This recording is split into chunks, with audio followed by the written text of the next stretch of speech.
ओम शांति।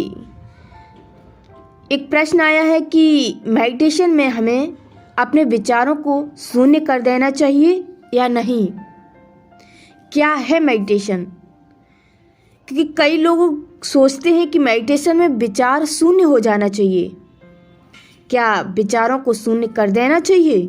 आइए हम जानते हैं आज मेडिटेशन में क्या करें हम इसके बारे में। क्योंकि मेडिटेशन जो है वो लैटिन शब्द मेडिरी से निकला है और मेडली का अर्थ होता है स्वयं की भीतरी रूहानी शक्ति से स्वयं को निरोग करना। अगर कोई विचार शून्य हो जाए तो अपने आप को भीतर से हम स्वस्थ कैसे कर सकेंगे? सबसे पहले तो हम ये विचार करें, क्योंकि मेडिटेशन में विचार शून्य होने की भी आवश्यकता नहीं है। वैसे भी कोई कितनी देर विचार शून्य रह सकता है? आप कब तक अपने आप को निर्विचार के रख सकते हैं?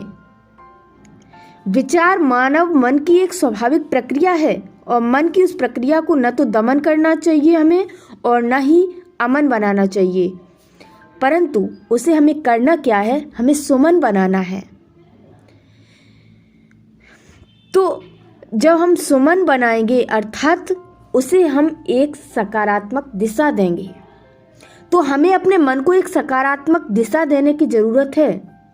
और इस बात को हम एक एग्जाम्पल के तहत समझते हैं। जैसे कि एक नदी है जिसका बहाव बहुत तेज है। कोई एक व्यक्ति सोचता है कि नदी को देख करके कि इसमें कितना पानी व्यर्थ बह रहा है, क्यों ना हम इस नदी में एक दीवार बना दें ताकि पानी का सदुपयोग कर सकें। और ऐसा सोच करके वह एक दीवार बना देता है, पानी रुक जाता है। लेकिन सोचिए, एक समय ऐसा आया जब पानी की शक्ति दीवार की शक्ति से बढ़ गई और वह दीवार ढह गई। अब चारों ओर पानी फैल गया जिससे बहुत नुकसान हुआ। परंतु वहीं एक इंजीनियर आता है और वह एक बांध बनाता है, तो पानी से बिजली उत्पन्न करता है, साथ ही नहर बनाता है जिससे वह बहुत दूर तक पानी को पहुंचा देता है, जिससे कई गांव की बंजर जमीन को पानी मिलने लगता है और हरियाली आ जाती है। उस पानी का सदुपयोग हो जाता है। ठीक इसी प्रकार हमारे मन के विचार भी पानी के बहाव की तरह होते हैं, जो सारा दिन चलते ही रहते हैं। और उसे भी हम सिर्फ रोक लें, यानी कि उसके अंदर एक दीवार खड़ी कर दें, अर्थात हम विचारों को शून्य अवस्था में ले जाएं, तो वह कितनी देर तक हम रोक पाएंगे? जब सारा दिन तो अब हम रोक नहीं सकते हैं, क्योंकि हमें तो कर्म करना है।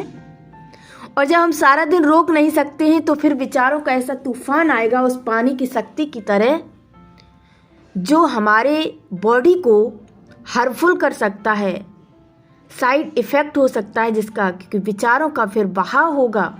और जब बहाव होगा तो रुके हुए विचार एकदम से अपनी अवस्था में आएंगे तो एक व्यक्ति परेशान हो सकता है। इसलिए अभ्यास ऐसा करें जो हम सही अर्थ में कर्मयोगी बन सकें। उसके लिए हमें विचारों को रोकने की या विचार शून्य होने की जरूरत नहीं, लेकिन अपने विचारों को एक सकारात्मक दिशा देने की आवश्यकता है, जिससे हमारा मन सुमन बन जाए। सुमन अर्थात सुंदर। भगवान से प्यार भरी बातें ही तो हमें करनी है, वही सकारात्मक विचार बन जाते हैं।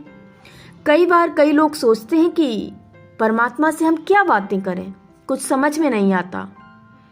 इस पर मैं आपको यही कहूँगी कि भगवान से बातें आप दिल से करिए, दिखावटी कुछ मत करिए। कोई रटी रटाई बातें या प्रार्थना करने की आपको आवश्यकता नहीं है। भगवान के समक्ष बैठकर के, परमात्मा के समक्ष बैठकर के सच्चे मन से अपने मन के भावों को उसके समक्ष व्यक्त करिए। उसको भी बहुत अच्छा लगेगा और आपको भी बहुत अच्छा लगेगा। और यही मेडिटेशन है, यही योग है। मेडिटेशन कोई बड़ी चीज़ है ही नहीं। कई लोग सोचते हैं ध्यान करना बड़ा मुश्किल है, लेकिन मैं आपको बता दूं कि ध्यान करना कोई मुश्किल नहीं है, क्योंकि क्या बातें करना हमें किसी से नहीं आता है। जैसे हम अपने किसी दोस्त के साथ बैठकर के बात करते हैं, उसके साथ अपना समय गंवाते हैं, अगर वही समय हम परमात्मा के समक्ष बैठ जाएं उसी समय में और परमात्मा के समक्ष अपने दिल की वही बातें करें जो हम अपने एक दोस्त के साथ करते हैं, उसको दोस्त बना करके करें। यही मेडिटेशन है और इसमें क्या मुश्किल है। अगर आप ऐसा करते हैं तो आप अपने मन से बहुत हल्के होंगे, बहुत खुश रहेंगे। इसलिए आप ऐसा करके देखिए, अपने दिल की बात उस परमात्मा के समक्ष रखिए। क्योंकि अगर आप इधर उधर अपने अड़ोसी से, पड़ोसी से, किसी से भी कहते हैं अपनी बात, तो आपकी बात का बवाल भी बन सकता है। लोग आपकी बात को गलत दिशा में भी ले जा सकते हैं। लेकिन वही बात अगर आप परमात्मा के समक्ष रखते हैं, उससे शेयर करते हैं, उसके साथ अपने दिल के भावों को व्यक्त करते हैं, तो आपकी वो बातें ही आपको सही रास्ते पर ले आएंगी, सद्मार्ग दिखाएंगी और परमात्मा आपका ध्यान रखने लगेगा, आपकी केयर परमात्मा करना शुरू कर देगा। तो इसलिए अपने दिल के भावों को व्यक्त करना सीख लीजिए परमात्मा के समक्ष। बस यही मेडिटेशन है, यही ध्यान है।